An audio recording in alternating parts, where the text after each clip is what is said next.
En tus últimas novelas te estuviste dedicando al género policial.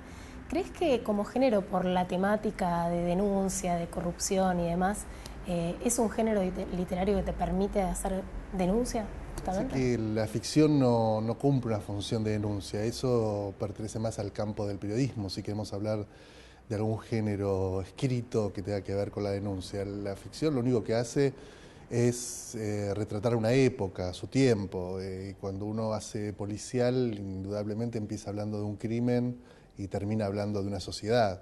Y eso es lo que hace que generalmente cuando uno está frente a una novela policial se encuentre con todo aquello que resulta oscuro en una sociedad, ¿no? Pero no hay que confundir y creer que en una novela se pueda encontrar una denuncia o se puede encontrar una verdad cuando la ficción no cumple esa función, ¿no? ¿Y qué te permite el género policial que no te dan otros géneros? Me parece que la intriga es algo que siempre es muy atractivo desde el punto de vista literario, ¿no? Despertar el interés de saber cómo sigue una historia en el género policial es donde más presente está. Eso por un lado desde el punto de vista desde, digamos, del interés del lector. Y por otra parte me parece que el policial es como el género más vinculado con el realismo, que es lo que más me interesa a mí, ¿no? Soy un escritor realista, me interesa la literatura vinculada con la realidad, parto generalmente de la realidad para crear una ficción, y el policial es como el género que mejor se adapta a todo eso, ¿no? Y me siento muy cómodo escribiendo en ese registro. Cuando decís que es el que mejor te permite dar cuenta de la realidad, Sí, por ejemplo, en tu último libro, Las extranjeras, hay un crimen de dos turistas, sí, precisamente extranjeras, sí, sí. en el norte argentino, y tiene mucho que ver con la crónica policial de algún momento. ¿Te inspiraste en esos casos? Y sí, el punto de partida fue el asesinato, el femicidio de dos chicas francesas eh, en Salta. Lo que pasa es que lo que justamente por ser una ficción, todo lo demás está cambiado, ¿no? Queda el espíritu de lo que ocurrió de alguna manera, pero sí el punto de partida es ese. Tal vez porque soy muy vago para imaginar tramas que no hayan existido en la realidad, pero es siempre a mí me interesa que esté vinculado con la realidad. Y en La fragilidad de los cuerpos y en otras novelas tuyas está muy presente el conurbano, casi como personaje, además de como locación. Sí. ¿Qué encontrás en ese universo para la ficción? A mí me gusta más que el conurbano o lo urbano. Por un lado me gusta mucho la ciudad, sea conurbana o la ciudad en la capital. Pero lo que más me gusta es la ida y vuelta, ¿no? Es el pasaje de una a otra, ¿no? Ir del conurbano a la ciudad, ir de la ciudad, ir y volver, esos cambios que son generalmente físicos, geográficos, pero que también son mentales, intelectuales y muchas veces sociales, ¿no? El chico de clase media baja que se va a la capital y consigue crecer económicamente. Me gusta captar esos momentos, ¿no? Más bien de tránsito, me gusta el tránsito entre una parte de la ciudad y la otra. De hecho, cuando escribí Las extranjeras, que transcurre en un pueblo inventado de Tucumán, me aburría notablemente, igual que el personaje, que se aburre, no sabe qué hacer en un pueblo chico. Yo soy un autor de ciudad, cuando yo me empiezo a aburrir, cuando escribo, lo que hago es largar el personaje a la calle. Digo, bueno, vamos, saquemos el personaje a la calle, algún episodio, algo le va a Algo ocurrir. le va a pasar. Y en un pueblo me costaba mucho encontrar eso, entonces me siento mucho más cómodo cuando el ámbito de mis historias tienen que ver con la ciudad, ¿no? Bueno, además de la transición entre ambientes, te interesa la transición entre clases sociales, ¿no? Está mucho la tensión de los reenclasados, los desclasados, Sí, en Oscura Monótona Sangre, sí, sí, sí, sí. también en La fragilidad de los cuerpos, donde se juntan niños Sí. de sectores populares con otros universos. Bueno, pero porque en esos casos es donde surge mejor el conflicto, me parece, ¿no? Donde se pone en evidencia. Eh, me gusta justamente eso, qué pasa por la cabeza de esos personajes, ¿no? De ese tipo que ahora es millonario, pero que en el fondo sigue siendo el chico pobre que fue en la infancia y que no se ha podido sacar de encima eso, ¿no? Que es lo que pasa en Oscura Monótona Sangre. Eh, y que desencadena un montón de cosas terribles en la historia. Me parece que es eso, que son buenos desencadenantes de historias terribles, ¿no? ¿Y cómo manejas el registro de la violencia? Hay mucho sexo y mucha violencia en tus últimas novelas. Sexo y violencia. Sexo y violencia con Sergio Holguín. Sí, no, a ver, creo que estamos más acostumbrados a la violencia que al sexo. Empezamos por ahí. En general nunca me preguntan mucho por la violencia, sino me preguntan por el sexo. Es muy gracioso porque en Oscura Monótona Sangre el protagonista abusa de un adolescente, tiene sexo con un adolescente, una prostituta adolescente. Consensuado, o una adolescente ¿no? prostituida. Sí, pero bueno, supuestamente es una menor. Tampoco tenemos el documento, tampoco sabemos si es una actriz diciendo que es una menor. No consta eso desde el punto de vista. Pero me han preguntado mucho por eso, como lo más terrible que hace él. Y en el primer capítulo mata a un chico. Y se olvidan todos. Sí, con un matafuegos, con un una escena matafuegos. tremenda. Sí, sí, defendiéndose, pero él mata a un preadolescente. Y como que la violencia nos permitimos más la historia de violencia que la historia con sexo. Me parece que tiene que ver con que la literatura argentina es generalmente bastante pacata y timorata con todo lo que tenga que ver con la sexualidad.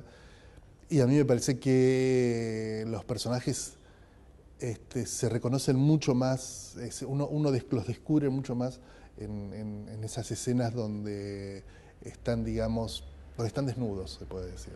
Y no entiendo por qué uno debería privarse de eso en la literatura. Si fuera cine, bueno, hay que pagarle más a la actriz. Yo entendería una cuestión de costos, pero a mí acá no me cuesta cachet, más. claro. Que acá no, acá los personajes hacen lo que uno quiere, o es lo que uno pretende al menos. ¿Y por qué crees que no hay una tradición de incluir al sexo dentro de la literatura argentina?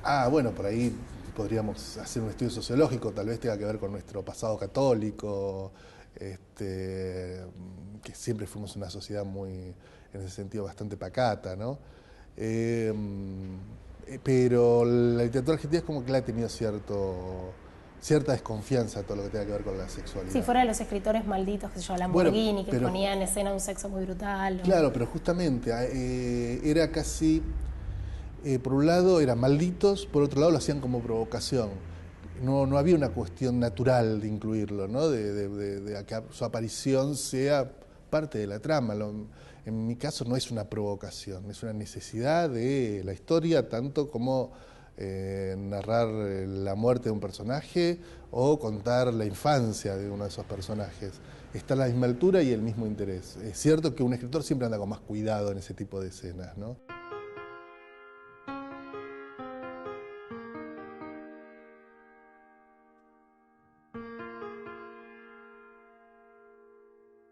Bueno, voy a arrancar el segundo bloque para hablar de vos, Sergio.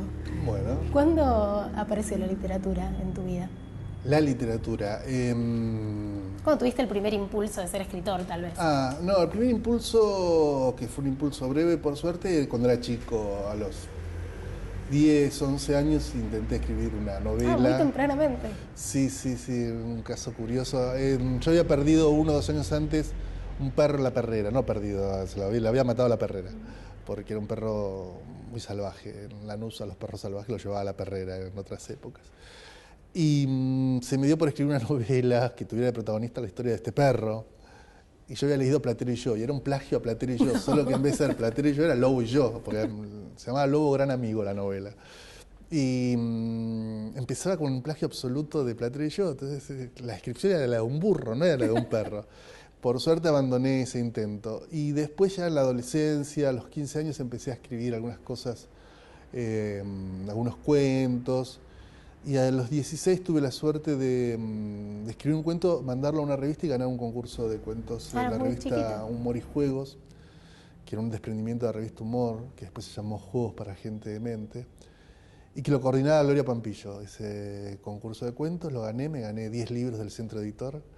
Y ahí sentí que podía, además porque Gloria comentaba los cuentos y puso, de mí había puesto otro que tiene que seguir escribiendo. Y ese otro que tiene que seguir escribiendo lo sentí como casi un mandato, sí, tengo que seguir escribiendo.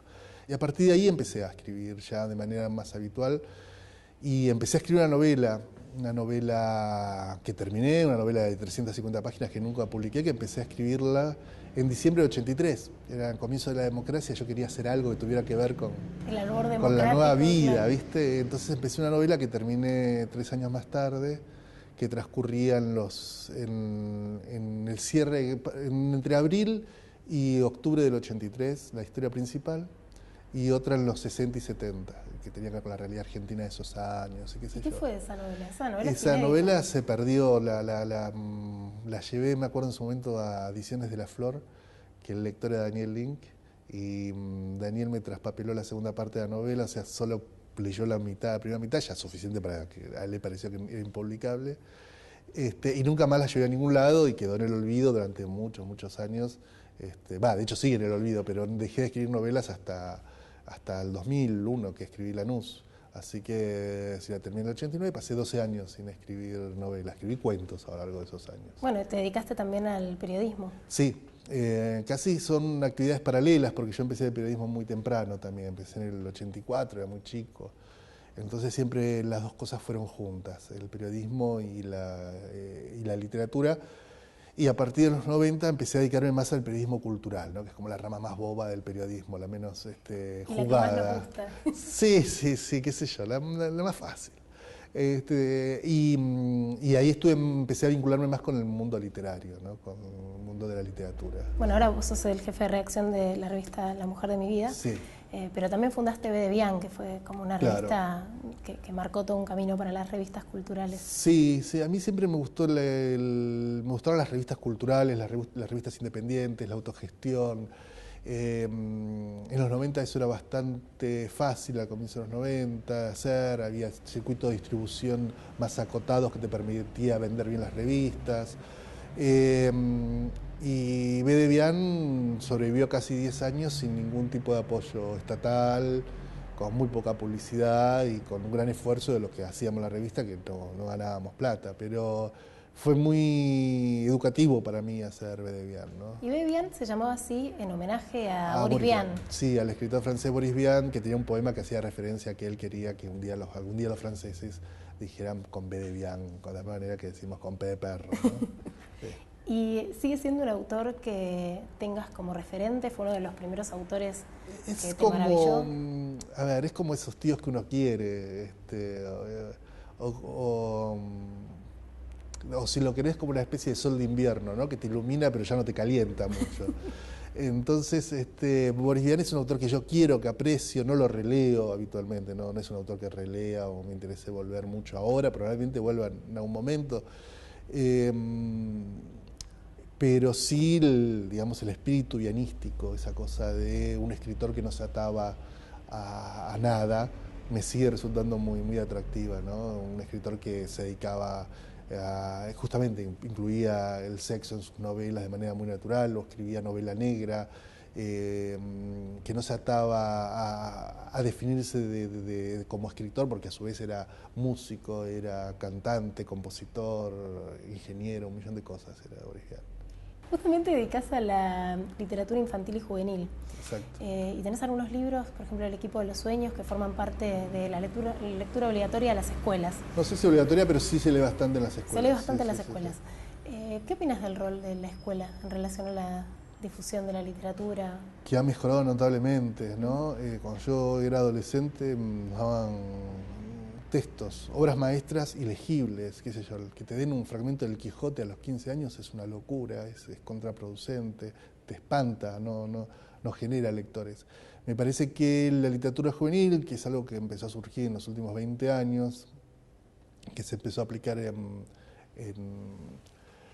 las escuelas, me parece que te aporta una mirada mucho más cercana a la que es la del lector. Entonces te das cuenta que los escritores no son gente de otro siglo, sino que son tipos que van a comer al McDonald's igual que vos, o que van a una pizzería, o van al cine. Entonces el vínculo que se establece entre el lector y la literatura es distinta. Y es una muy buena función que cumple la literatura, porque además la literatura argentina, la literatura juvenil es muy buena, realmente la infantil también es muy buena. Qué sé yo, tenemos autores como Paula Bombara, Laura Escudero, Antonio Santana, Ricardo Mariño, Emma Wolf, son grandes escritores que han hecho toda su obra alrededor de la literatura infantil o juvenil, con temas que muchas veces uno no encuentra en la literatura de adultos, ¿no? Qué sé yo, los desaparecidos, el SIDA, el Alzheimer. montón de cosas que no están presentes por ahí en otro tipo de literatura y que uno sí encuentra en la literatura juvenil. ¿Y crees que cambió el lector juvenil o infantil en los últimos años? Creo que ha cambiado el lector, me parece que hay como una especie de regreso a la lectura. Pero me parece que también, creo que ponele, hace 20 años se leía mucho menos, que el adolescente leía menos que ahora.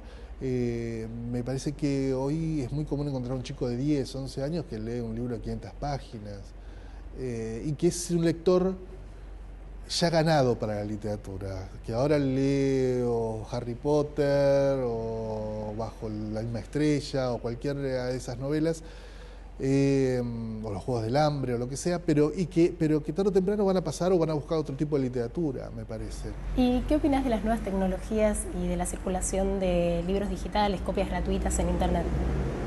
A mí me encanta que exista eso, porque me parece que está bueno que uno pueda acceder a los libros de manera gratuita como lo hace en una biblioteca. Estoy a favor del intercambio gratuito de libros, que es algo que un lector hace para otro lector, no lo hace el autor, lo hace un lector hacia otro lector que decide compartir sus libros y ponerlo a disposición de manera gratuita. Me parece que eso no es para nada piratería, que todo lo que se ha dicho alrededor de eso me parece que está marcado por un interés comercial del que el autor no sale favorecido en ningún caso si uno está del lado de las editoriales. ¿Por qué? Por la difusión de la obra. Me parece que más allá de la difusión de la obra, creo que la cultura tiene que ser de acceso gratuito. Todo lo que se pueda, digamos, cobrar o ganar, el autor está bien, o las editoriales, lo que sea.